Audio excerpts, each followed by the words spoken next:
Afternoon, everyone. Thank you so much for streaming with us here on ABC News Live. I'm Kira Phillips. A CDC advisory panel meeting right now discussing Pfizer's COVID vaccine for children as young as 5. The committee voting within an hour, and the CDC director expected to give the final green light shortly afterwards. That means shots could be available for our children between the ages of 5 and 12 as soon as tomorrow. Attorneys wrapping up opening statements in the trial of Kyle Rittenhouse, charged with killing 2 protesters and wounding another in Kenosha, Wisconsin, after the shooting of Jacob Blake by a white police officer. Prosecutors say despite the chaos and violence unfolding that night, Rittenhouse was the only person who shot and killed anyone. The defense fighting back, saying their client acted in self-defense, protecting himself from protesters that wanted to kill him. And the Supreme Court hearing arguments on Texas' controversial law banning abortions after 6 weeks of pregnancy. If the justices side with abortion providers, they could return the case to a federal district court, or actually put the law on hold until the legal battle is finally resolved. But first, today is Election Day in several states across the country. The Virginia governor's race, the highest profile race on the ballot, because its outcome could indicate what's to come in the midterm elections and well beyond who governs Virginia as well. The national implications could point all the way to the White House come 2024. On the left side of the ring, Terry McAuliffe, a longtime fixture within the Democratic Party, who's been battling President Biden's sinking approval ratings and legislative gridlock in Washington. And on the right side of the ring, you have Glenn Youngkin, who's been laser focused on cultural flashpoints involving schools, including a vow to ban critical race theory. We've got correspondents across Virginia today covering this election for us. Kenneth Moton joining us from a polling place in Fairfax, Virginia, and Stephanie Ramos joining us from Ashburn. But before we get to you two live, you have both been talking to voters across the Commonwealth. Let's take a listen to what's on their minds.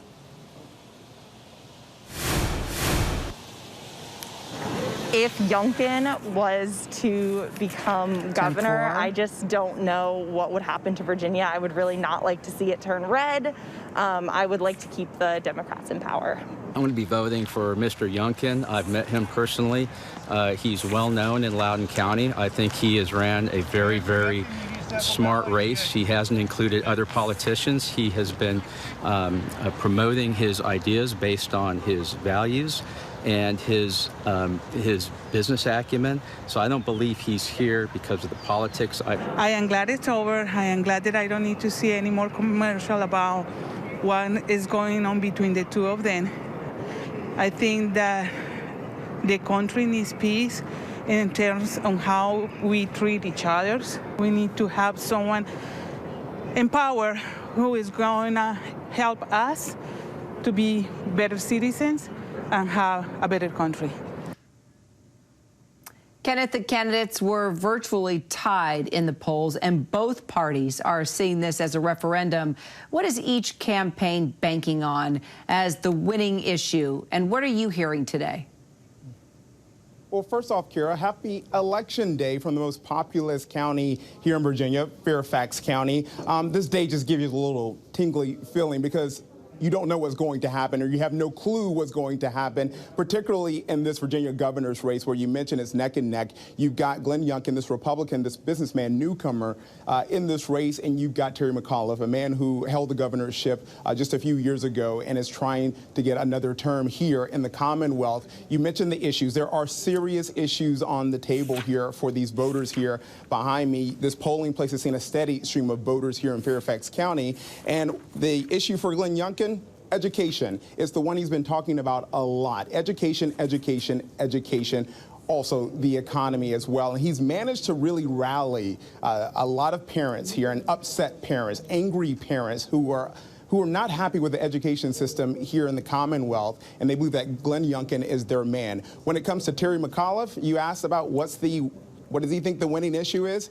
Trump. He believes that Glenn Youngkin is a Trump Republican, and that when it comes to what's happening here in Virginia, that it is Glenn Youngkin who will really not only rally that Trump base, but he is for President Trump. He is supported by President Trump. He's endorsed by President Trump as well. But still, Glenn Youngkin has kept the former president at arm's length along with his allies, and he's been on the campaign trail solo while you've seen Terry McAuliffe with a long list of Democratic heavy hitters from Obama, Biden, Harris, Clyburn, all lining up to show that he is the Democratic candidate who should get this governorship. So that's what's happening here. We talked to a lot of voters. We've talked to Dems for Youngkin, Dems who actually switched parties to vote for Youngkin because of that education issue. But for the ones who voted for McAuliffe, they say Trump was the biggest factor and their biggest concern, Kira. Well, I'll tell you what, you know I'm watching this race closely. I live in the state of Virginia, and it's just been fascinating just listening to neighbors and the different opinions and people changing their minds at the last minute. I mean, it really has been a fascinating race to watch, especially because of how this can take us all the way up to 2024, what happens in that state. What do we know about turnout so far? Because I know the talk has been huge.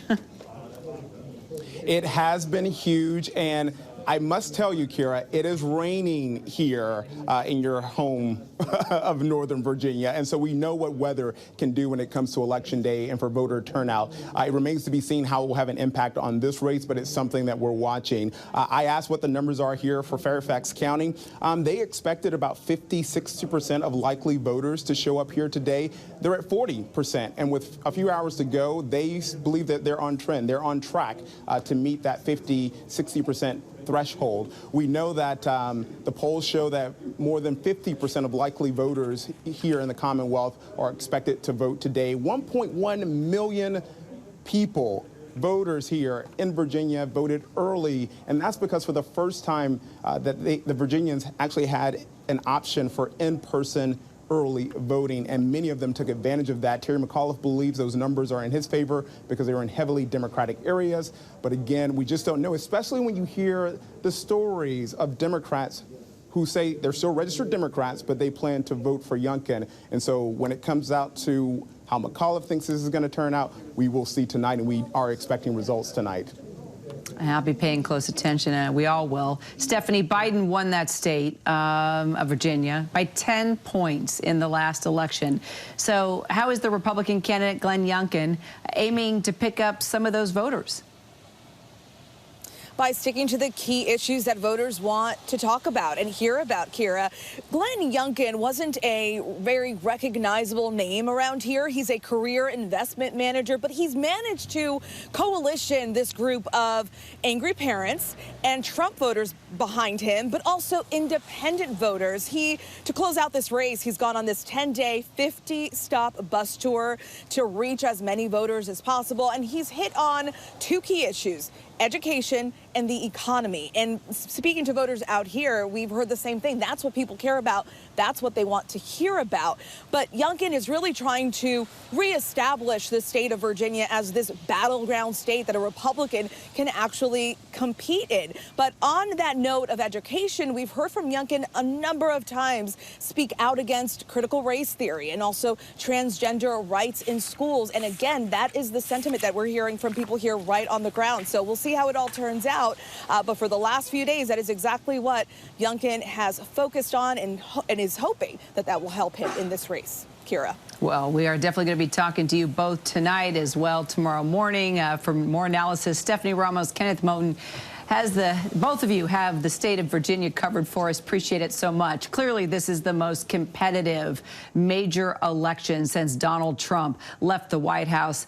And as we just heard, Democrats are determined to fight to the very end. That's why we're bringing in the chair of the Democratic National Committee, Jamie Harrison, joining us now. Jamie, appreciate you talking with us. I know every minute counts right now, and you're paying close attention. You know, win or lose, the fact that this race is so close has to be concerning. President Biden won Virginia by about 10 points, as we just pointed out with Stephanie just a year ago. Now your guy is neck and neck with the Republican candidate Glenn Youngkin. Why are you struggling to reach moderate voters? Listen, in the end of the day, we always knew that this election was going to be really, really close, but we knew that Terry McAuliffe was the right candidate in order to win this race. And we believe that in the end of the day, Terry is going to be the next governor from the Commonwealth of Virginia. You know, Terry has bucked history before. We know that the history in Virginia is that the party that is in the White House tends to lose historically the governorship. But Terry bucked that trend in 2013, and he's going to buck that trend again in the election this evening. And listen, we're very, very excited about the turnout that we're seeing so far. We know that going into the early vote, we believe that Terry McAuliffe won that early vote session, and now it is just making sure that we get our voters out today. And if we do, and when we do, Terry's going to be the winner of this election. Well, Jamie, as you heard both Stephanie and Kenneth that have both sides covered for us, it really comes down to education. That has been the subject matter that really galvanized voters and parents, particularly this talk about critical race theory in our children's curriculum in the state of Virginia. Youngkin has said over and over again, we will not teach our children to view everything through the lens of race. That is his quote. And he just told supporters again at a midday rally. So on day one, he says, I will ban critical race theory from Virginia's schools. Are Democrats out of touch with voters on education, Jamie? Well, yeah, the question is, what is he banning? Because no Virginia school teaches critical race theory. I mean, this is in essence out of the Lee Atwater playbook of dog whistles. This is about race. Jamie, Jamie, it's been incorporated in curriculum, and there's been parents that have come forward. Which schools have it incorporated? Critical race theory is something that is taught in law schools. It's not taught in public schools in K through 12. And that's a bunch of hooey. So, you know, for Glenn Youngkin to say that, it is not the truth. It's not real. It is a way in order to inject race. It's a way to ban books from black authors. And so we got to be real about this situation. We know what this is. I've seen it time and time growing up in South Carolina. And so, you know, it's not true. In the end of the day, the question is, who's going to be the best person for the Commonwealth of Virginia? This is a guy who in 2021 doesn't believe in marriage equality. So if you are a same-sex family that moves to the Commonwealth of Virginia, now if he is elected your governor, he doesn't believe that you should be married or should have a family. And these are the things and the issues that are really, really important. People need to understand. This is why Terry talked about this guy being a Trump acolyte, because these are things that are harking back to a bygone past instead of moving this great Commonwealth forward. So if McAuliffe has lost parents on education, which is pretty much clear on that, does he now need to appeal to union voters on this issue? Well, I don't think McAuliffe has lost parents on education, and we'll find that out when the election is done this evening. That's a premise that, of course, you know, polls can say one thing, but in the end, the poll that matters the most is the one that happens on Election Day. And so what Terry McAuliffe needs to continue to do, because this is a guy who has delivered for the Commonwealth of Virginia, a guy who created 200,000 more jobs. Jamie, I apologize. We're going to have to take you now to join the network for this special report. Good afternoon, and we're coming on the air at this hour because President Biden is about to hold a news conference as he wraps up his appearance at the Climate Summit in Glasgow. Well, we're preparing to wrap up another busy day in Scotland. I think we got a lot done. We have a lot of good substantive meetings, and with my fellow leaders, and most of all, it was critically important for the United States to be here. At COP26, back in the Paris Agreement, raising domestic climate ambitions and demonstrating a commitment to support the rest of the world, particularly those countries that are on the front lines of the climate crisis. Today I spoke with leaders of forested nations, island nations, developing countries. My message to them was the United States is going to be their partner as we meet this climate crisis. And I want to thank the United Kingdom and Prime Minister Johnson for hosting us, hosting the world at a critical moment, as well as I met with Prince Charles, who's put together a very significant operation over the last 6-7 years of trying to bring in the private sector to work on a number of these issues. Glasgow must be the start, as you're tired of hearing me say it, but a decisive decade of action so we can keep the limit of 1.5 degrees within the reach of us and the rest of the world. We have to keep accelerating our progress. Today's agreement by more than 100 countries, representing 85% of the world's forest, to halt and reverse deforestation by 2030, is a great example of the kind of ambition we need, and the United States is proud to have initiated and supported it. For our part, the United States is going to keep raising the ambition and delivering the goal that we are reducing U.S. emissions by 50 to 52%, as Secretary Kerry's talked about, from the 2005 levels by 2030. This decade, we have to make significant progress. And by the way, I might note parenthetically, I can't think of any 2 days when more has been accomplished dealing with climate than these 2 days. Overall, in the past 2 days, I've announced a series of initiatives that are going to make sure we hit the target of including today 2 new rules to reduce methane losses from new and existing oil and gas operations and from natural gas pipelines. Thanks to the effort of our joint effort with the EU, we've grown global methane pledge. Remember, I raised it when I spoke to the United Nations from 9 countries signing on to that pledge in September at the United Nations. More than 100 countries have signed on. It's about half the world's methane emissions, 70% of the world's global GDP. We made commitments to promote climate-smart agriculture, spur innovation, catalyze private finance for a clean economy, and to drive high-standard, clean, climate-resilient infrastructure through the Build Back Better initiative. We had a great meeting today where we sat and talked about the whole focus of my Build Back Better initiative, which is adopted by the G7, was that everything should be focused on, as we help with the infrastructure of the rest of the world, which needs it badly, focused on climate. The example is if you build an oil well, if you build a gas or oil refinery, you're going to have that for the next 30 years. Well, why not invest now if we're going to provide for the help for nations in solar capacity or wind capacity? So the point is, although we also brought through the new President's Emergency Plan for Adaptation and Resilience. We called it, I'm getting tired of acronyms, I have to admit to you, but it's called a PREPARE. We're going to support climate adaptation efforts in more than 500 million people worldwide.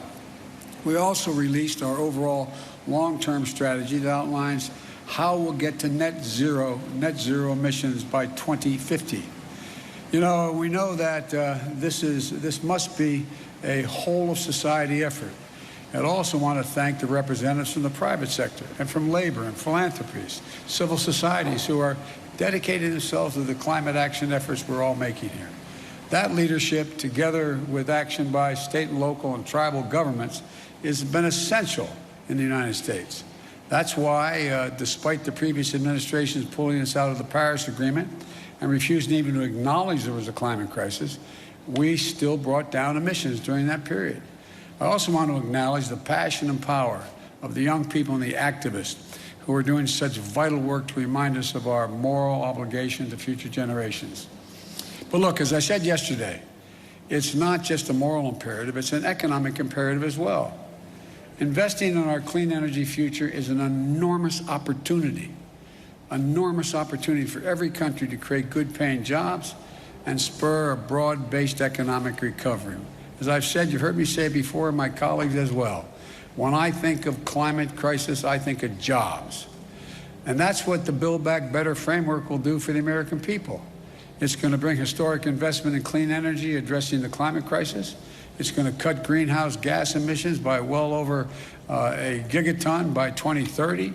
It's going to save consumers money in their energy bills, and with tax credits for things like installing solar panels and weatherization of their homes. It's also going to provide manufacturing credits to make sure the United States is competing in energy markets of the future like solar panels and wind turbines. It's also going to accelerate electric vehicles and electric school buses and build a nationwide network of 500,000 charging stations to power them. It's about jobs. It's about competitiveness versus complacency. It's about making the world safer, cleaner, healthier, a place for our children and children all around the world to look to the future in a way that they can't now. And so there's so many other things that have happened today that I feel good about.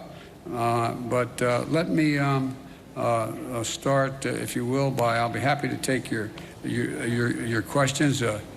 Phil, you got a question? I'm watching on TV a lot. Thank you very much, Mr. President. You noted your disappointment with Chinese actions on climate in Rome, and also the lack of willingness for Chinese President Xi Jinping to show up at either the G20 or COP26. But I wanted to ask more broadly, when you assess where things stand right now in U.S.-China relationships after your first 10 months in office, your diplomats have had difficulty engaging in a substantive manner with some of their counterparts. You have a Chinese military that has tested a hypersonic missile this summer and is building its nuclear capability. What is your general assessment of where things stand, and are you concerned that the potential for armed conflict has grown over the course of your first 10 months in office? Well, let me start off by addressing the first part of, if not the question, the statement. And that is that I indicated that China and Russia not showing up in Saudi Arabia was a problem. We showed up. We showed up. And by showing up, we've had a profound impact on the way I think the rest of the world is looking at the United States and its leadership role. I think it's been a big mistake, quite frankly, for China, with respect to China not showing up. The rest of the world is going to look to China and say, what value added are they providing? And they've lost an ability to influence people around the world and all the people here at COP. The same way I would argue with regard to Russia. With regard to the more profound question about, am I worried about an armed conflict or some that accidentally occurring with China? No, I'm not, but I have had, as I've said before, and I think we've talked about this, Phil, but I may be mistaken, I think, as I've said, I look at China, and I've had hours of conversations with Xi Jinping, both in person when I was vice president and since I've been president, at least 5 or 6 hours worth of conversations on the telephone. And I'm going to be having a virtual summit with him. I've made it clear, this is competition. It does not have to be conflict. There is no reason there need be conflict. But I've also indicated to him, and I'm not reluctant to say it publicly, that we expect him to play by the rules of the road. We're not going to change our attitude toward Constitution, international airspace, international sea lanes, et cetera. We also are made it clear that we have to work on dealing with things like cybersecurity and a whole range of other issues. But I'm not looking for, I don't anticipate there will be a need for there be physical conflict. But, you know, as you've heard me say this before, my dad had an expression. He said the only conflict worse than one that's intended is one that's unintended. One that's unintended. And so in my meetings with him virtually coming up, we haven't set the exact date yet, I want to make sure there's no misunderstanding. It's competition, not conflict, and so there's no unintended. Yeah, Peter? Mr. President, you're touting on this visit your $1.75 trillion plan that includes climate, but your party is still not united behind it. Senator Joe Manchin yesterday called it budget gimmicks, shell games, and a recipe for economic crisis. Today he said he never signed off on the framework. So do you have a specific commitment from Senator Manchin to support your Build Back Better bill, yes or no? And how do you respond to those criticisms? And I have a quick follow-up. Number one, I'm not going to talk about the specifics of my conversations. He will vote for this if we have in this proposal what he has anticipated, and that is looking at the fine print and the detail of what comes out of the House in terms of the actual legislative initiatives. I believe that Joe will be there.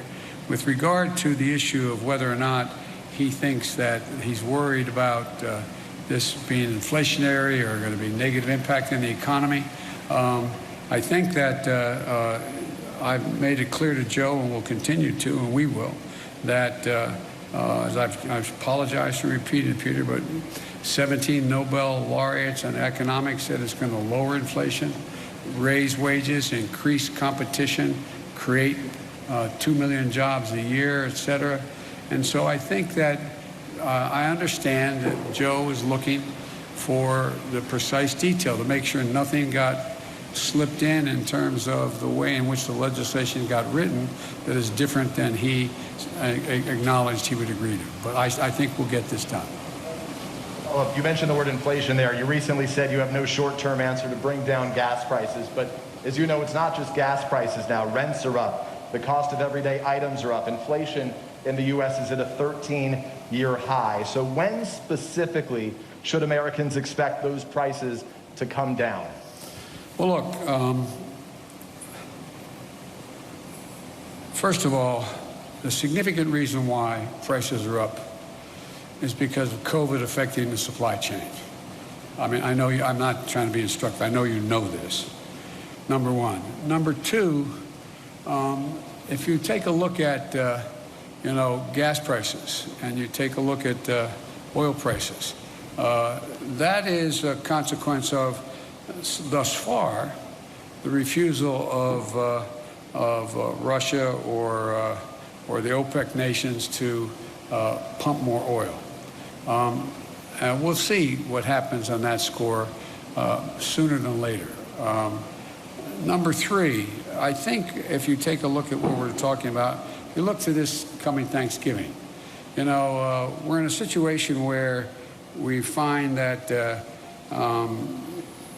we are in a very different circumstance. Last Thanksgiving,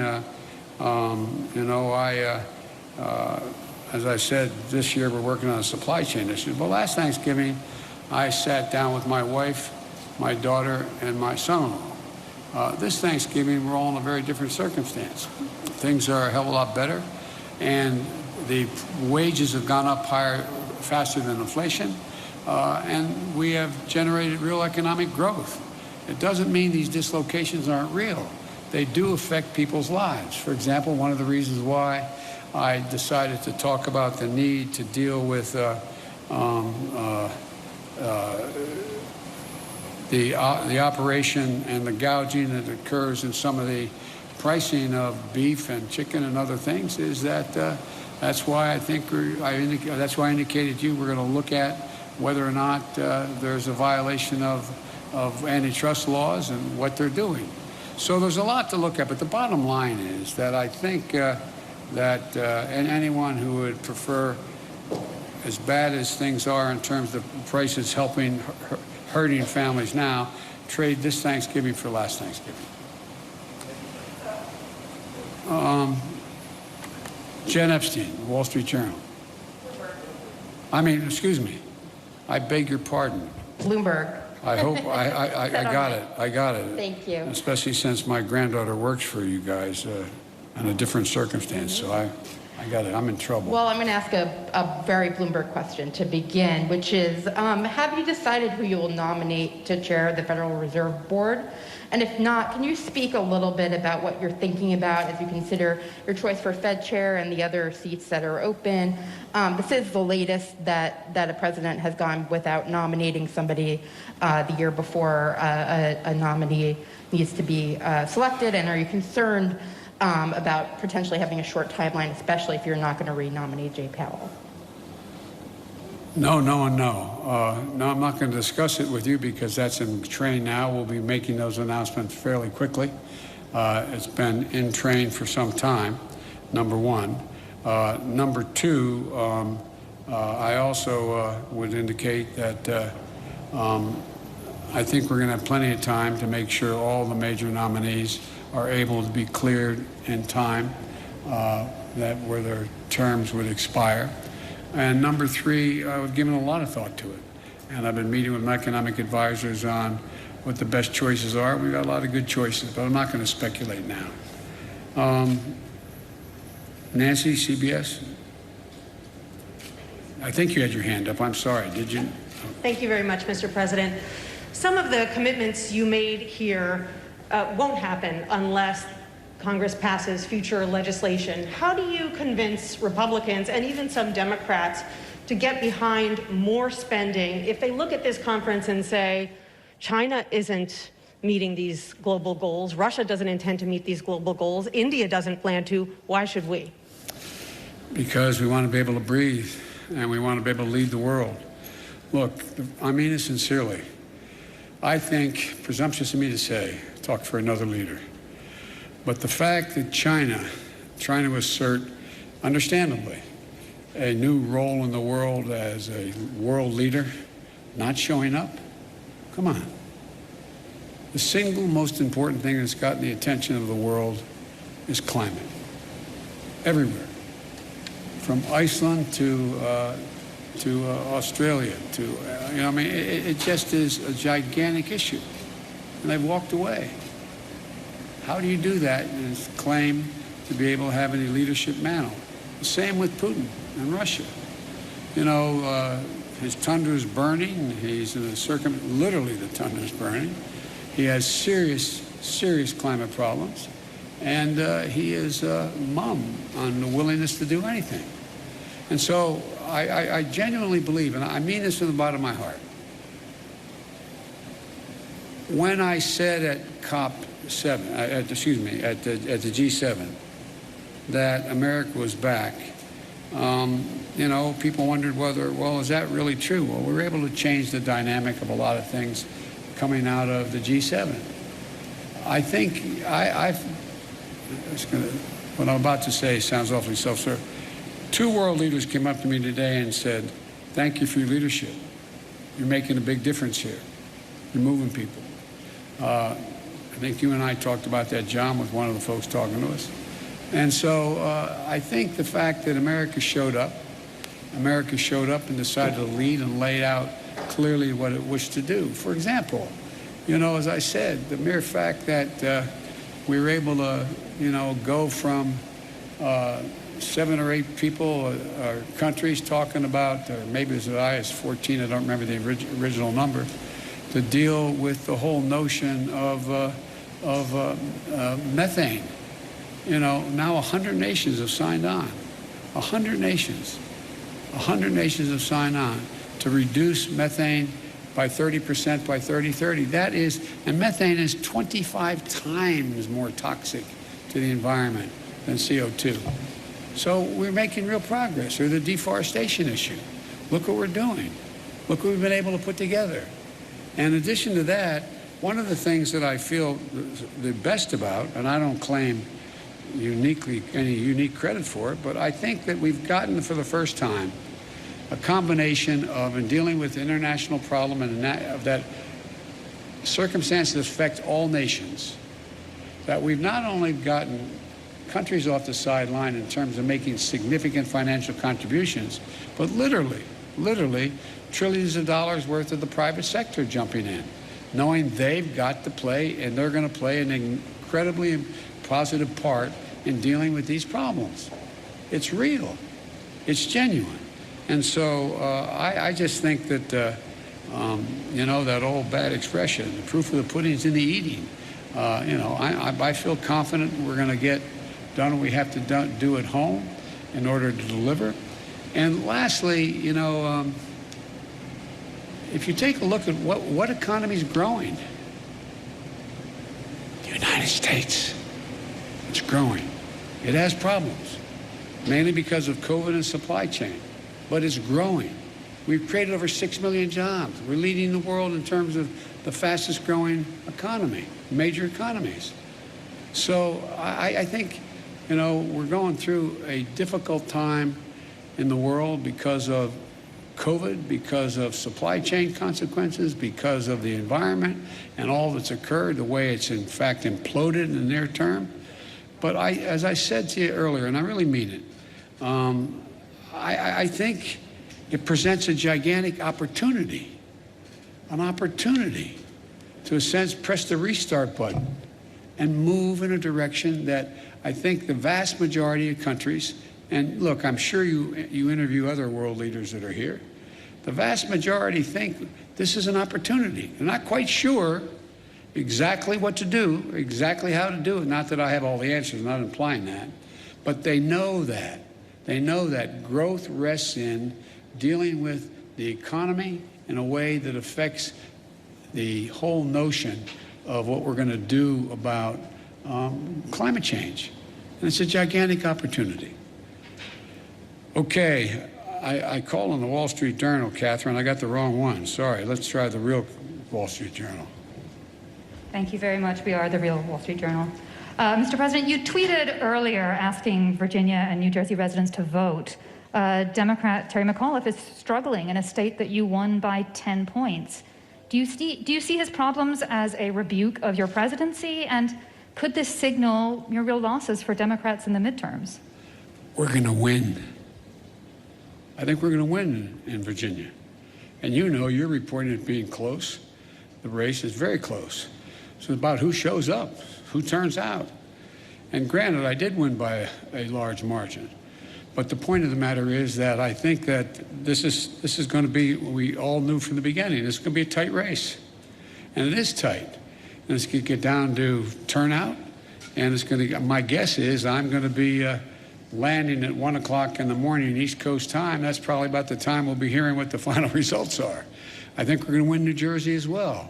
But look, you know, the off year is always unpredictable, especially when we don't have a general election going on at the same time.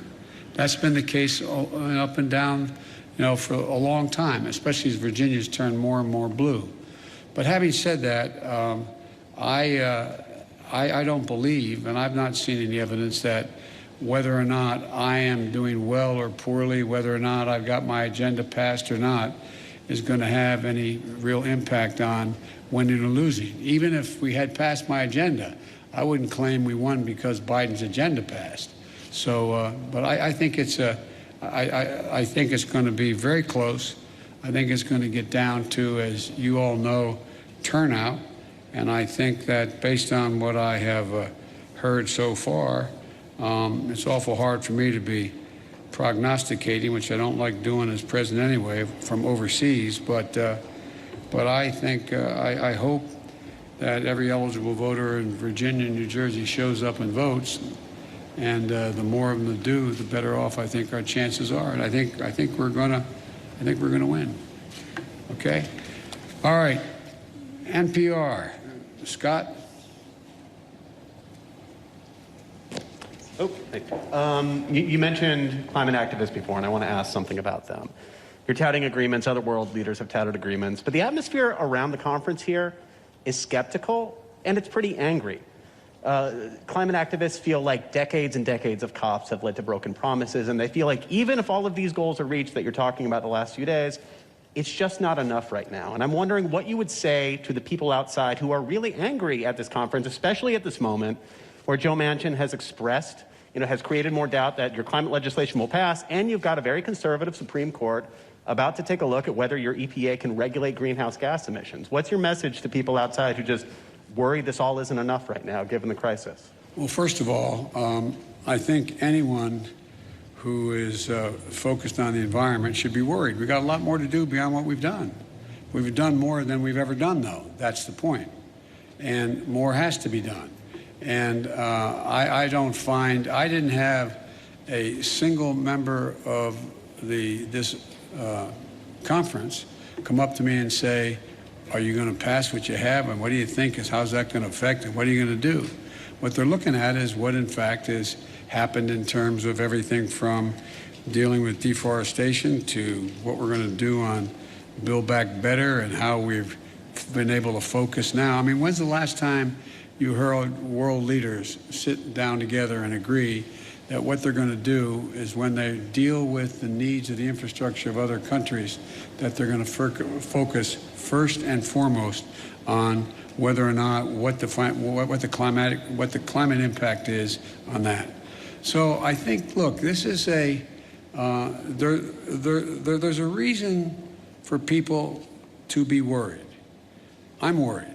I'm worried if we don't continue to move forward and make the kind of progress we're now making, that it's going to, I mean, we throw into jeopardy the prospect that we're going to be able to keep the temperature from rising above 1.5 degrees Celsius.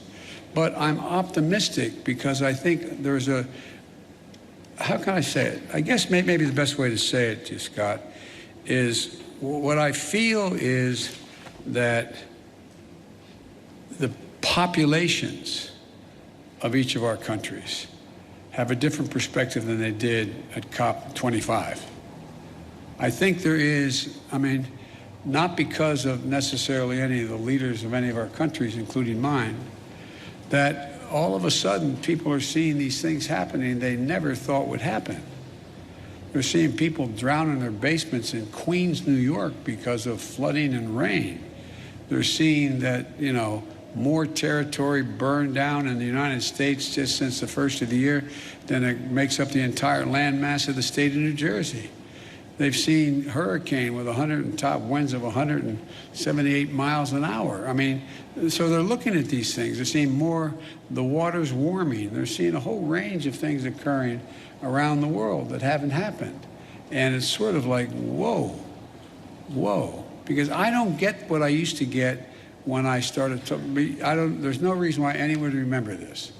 But back when a fine Republican, a guy named Dick Lugar, was from the state of Indiana, and he and I were either the chairman or ranking members of the Foreign Relations Committee.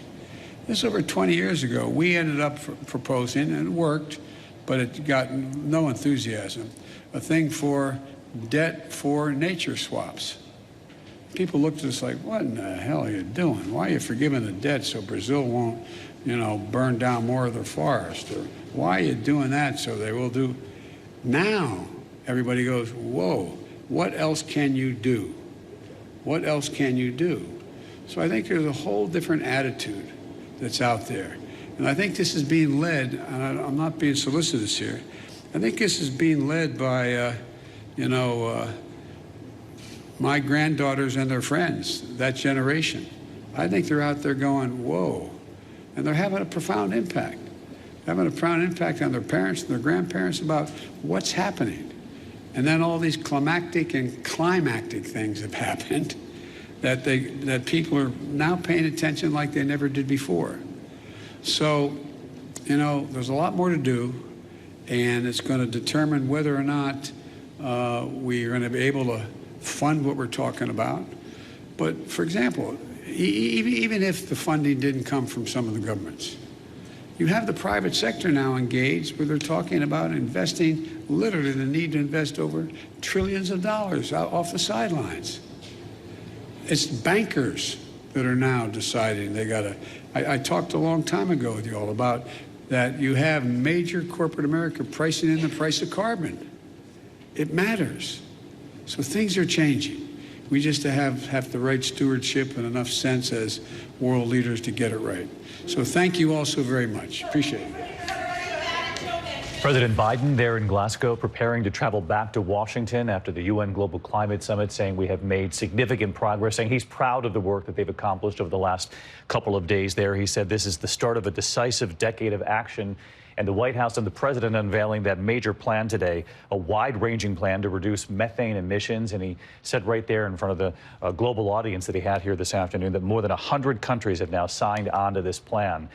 He is making the case on the world stage that the U.S. will again lead in the effort to combat climate change after pulling out of the Paris Climate Accord several years back. But in doing so, in making that case, the president continued to look back to his domestic agenda back here at home, saying the Build Back Better plan looks to build infrastructure that is climate proof, everything from electric vehicles to incentives to bring down energy costs in homes. But of course, the looming question back here at home is, will that get passed? He was pressed on that by an American reporter, pressed on Joe Manchin, who in the last 24 hours, Democrat in the Senate, of course, they need his vote in order to get that passed, has said, I will not be pressured to vote for this. The president saying there moments ago, I believe Joe will be there. I understand Joe is looking for precise details. He will get them, but he says he believes he has Joe Manchin's vote. I want to bring in our chief Washington correspondent, Jonathan Karl, with us from the Bureau here this afternoon. And John, you heard the president there trying to portray himself as the leader on the world stage when it comes to combating climate change, going after President Xi of China for not showing up, in his words. He said this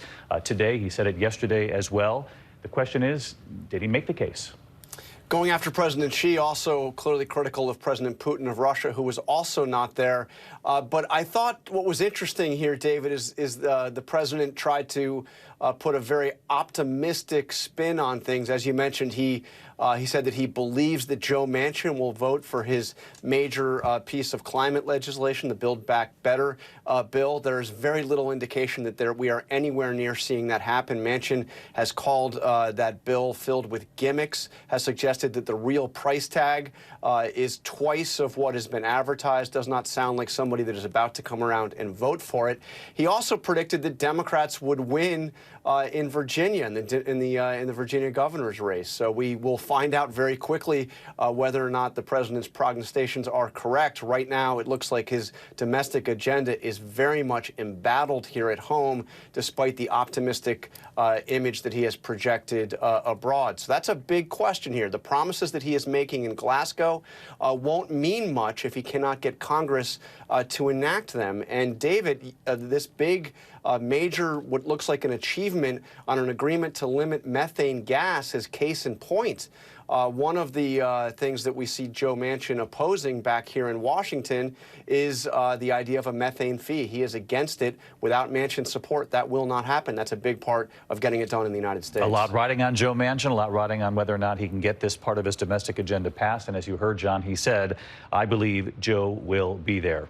We know who's there in Glasgow. Cecilia Vega, our chief White House correspondent. She was in the room with the president. She'll be traveling back shortly as well. But Cecilia, you heard the president say there just a moment ago, we talked about the dilemma he'll face immediately upon returning home, getting the votes for his domestic agenda.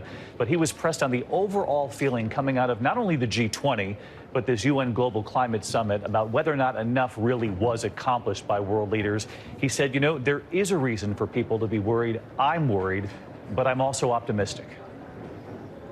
Yeah, he said we have a lot more work to do, and that really is the overwhelming assessment. The universal criticism of what happened back in Rome and what is happening here is that world leaders, particularly leaders like the United States, have not been able to pull off, as they like to say in conferences like this, enough deliverables.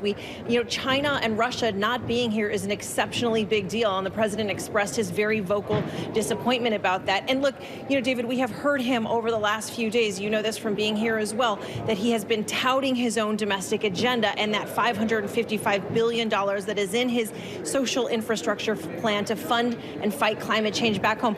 Look, you can't take that away from this White House. That is an absolute record. The federal government has never spent money like that.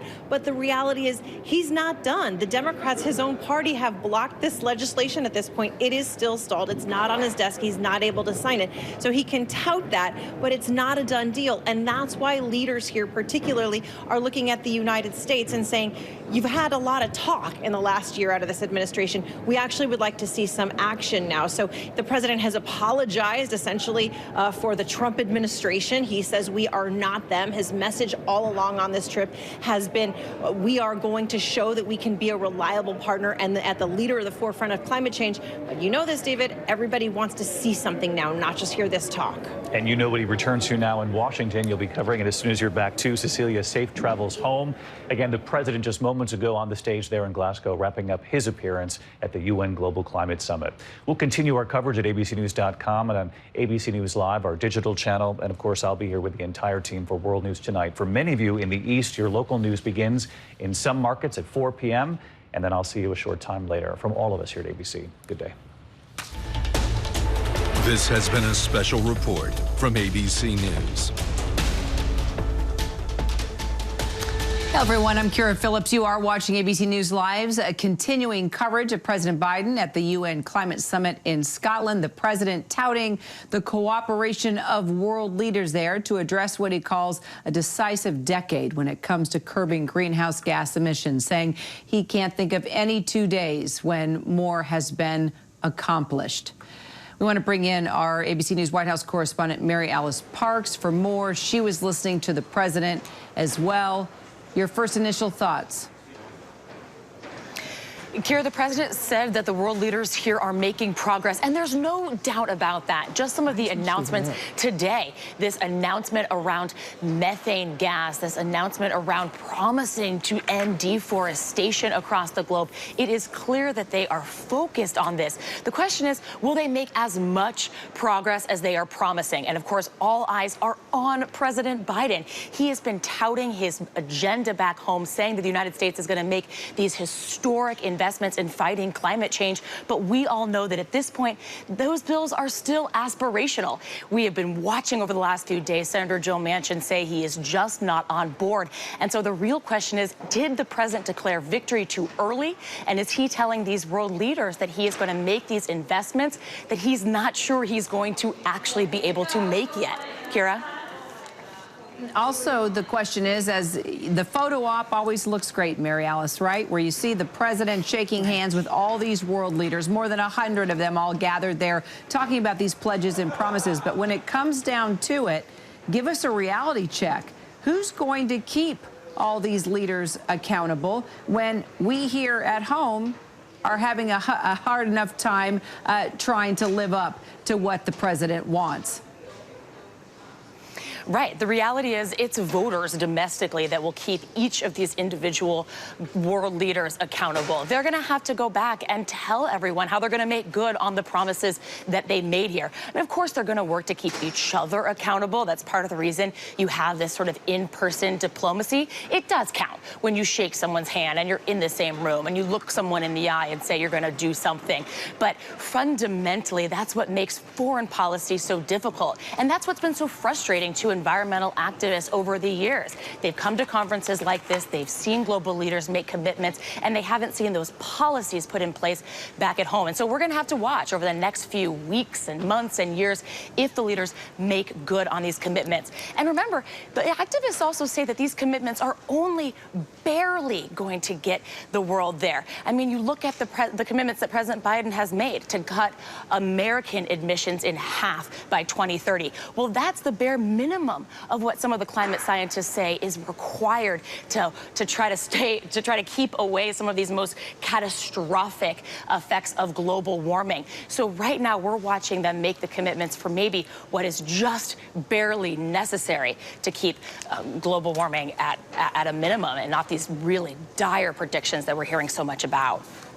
Our White House correspondent, Mary Alice Parks, we look forward to you getting back to D.C. here with us. Mary Alice, thank you so much. Well, just as President Biden and world leaders wrap up their visit there at the UN summit in Glasgow to discuss climate change, young people are taking the climate crisis into their own hands. At the forefront of the activist movement is Gen Z, and some have dedicated their lives to combating the global climate crisis. Our Amy Robach spotlights the story of one of those passionate activists. What do we want? When do we want it? The fight to protect our planet has reached a fever pitch in 2021, and Gen Z is leading the charge. These young folks have grown up surrounded by the warnings of a warming planet and seeing the effects of it firsthand. The climate crisis was happening already, not in 50 or 100 years like I often saw in the media. Chia Bastida is no stranger to the fight for our planet. It's in her blood. I always say that my parents are the ones who inspired me. My dad is indigenous from the Otomi community. He knew that there was this disconnect between protecting people and nature. And my mom in Chile, she started seeing how the government was building dams without really caring about the ecosystem. So I just absorbed all of that growing up. When Chia started school, she eagerly signed up for the Environment Club. But it didn't take long for her to realize that she wanted to do more. We need to take care of Mother Earth because Mother Earth takes care of us. So I started organizing the climate strike, putting posters all over. They would be taken down, so I would put them up again. But the day of the strike, 600 kids were at the lobby waiting to walk out. After galvanizing hundreds of her fellow students to walk out of school, they set their sights on bigger goals. We got to organize our biggest ever strike on September 20th, which was 300,000 people in New York. Chia, forging ahead, focused on the message that saving the planet can start with small acts. In order to get people involved, I tell them that they don't need to change their lives. I think that a lot of people don't see solutions as being here right now. They're waiting for the next innovation to happen.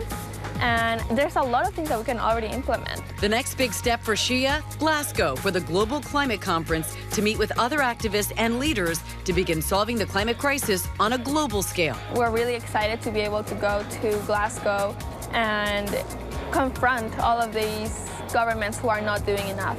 And I want my children to not be worried about climate instability and climate disasters. So I'm doing this not only for present generations, but also future generations. And our thanks to Amy Robach for that report. And I'm so pleased to say that climate hero, Shia Bastida, is here to talk with us more about the climate emergency. She joins us live now. You're actually in Scotland, coming to us live right now as world leaders are discussing the climate crisis. Shia, you actually spoke at the summit yesterday, congratulations, saying that the climate crisis is, quote, an intergenerational injustice. What are you asking from these global leaders, Shia? Hello, sorry, my connection is not good, but the message that we were bringing to global leaders is that the climate crisis is the biggest challenge of our lifetime. And we are not seeing the commitments go as far as we need to in terms of staying.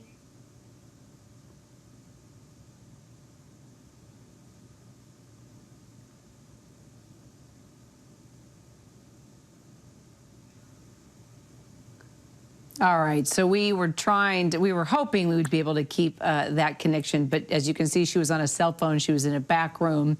So if we can connect back up with her in the next few seconds, we'll try and continue that interview. But clearly, though you saw in the piece that Amy did, Shia Bastida is doing a great service around the country, even speaking there at the summit in Glasgow, truly a climate hero. And we thank you, Shia, for all the work that you have done, and your parents as well. We know that they've been a tremendous influence in your life. And I stalled just long enough. Can you hear me, Shia?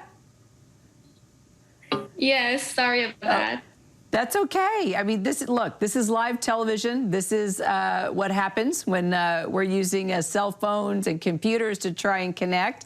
So hopefully you'll be able to keep a strong signal. But, you know, if I can move on, if you don't mind, you know, raising your voice for these changes has been extremely important to you. We saw that in the piece that Amy did when she interviewed you. You even said that the climate emergency has you reconsidering having kids one day.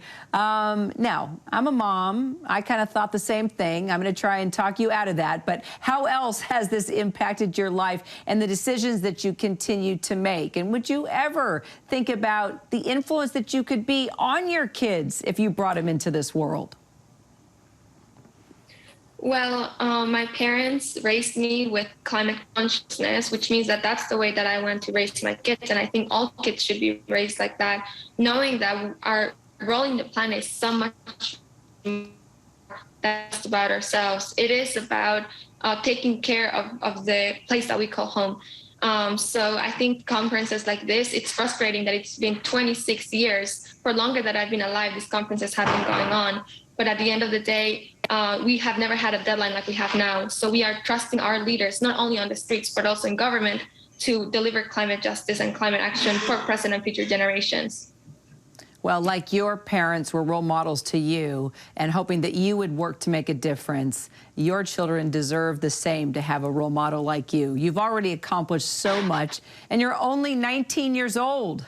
You're on the administration committee of the People's Climate Movement, a coordinator for the Re-Earth Initiative, and in 2018, you were even invited to the 9th UN World Urban Forum to speak about indigenous cosmology and receive the Spirit of the UN Award. My goodness, what's next on your journey to fighting climate change?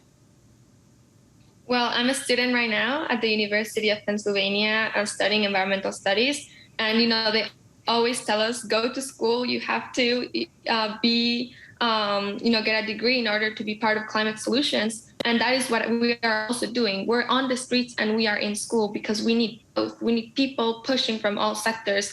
And we have that moral authority as youth.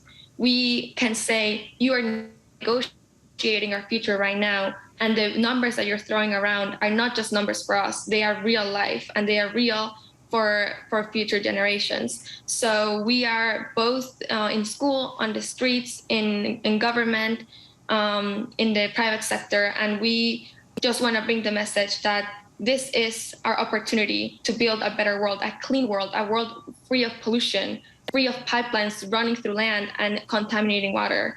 And it is our duty as humans to be the caretakers of the future. And there's a very important indigenous saying that says we have to take care of the future 7 generations, and thinking about the wisdom of the past 7 generations. And we haven't been doing that. So I really want people to open their hearts and their minds to possibilities of imagination of a better future. Well, you have definitely opened ours. Shia Bastida, thank you so much for being a climate hero and powering through technological issues all the way from Glasgow. Appreciate you, Shia. Thank you. Sorry about that again. Thank you so much. It is okay. You are so welcome. That does it for this hour. Thanks so much for joining us. I'm Kira Phillips. We will see you back here at 3 p.m. Eastern tomorrow. Have a fabulous rest of your day. Hi, everyone. George Stephanopoulos here. Thanks for checking out the ABC News YouTube channel. If you'd like to get more videos, show highlights, and watch live event coverage, click on the right over here to subscribe to our channel. And don't forget to download the ABC News app for breaking news alerts. Thanks for watching.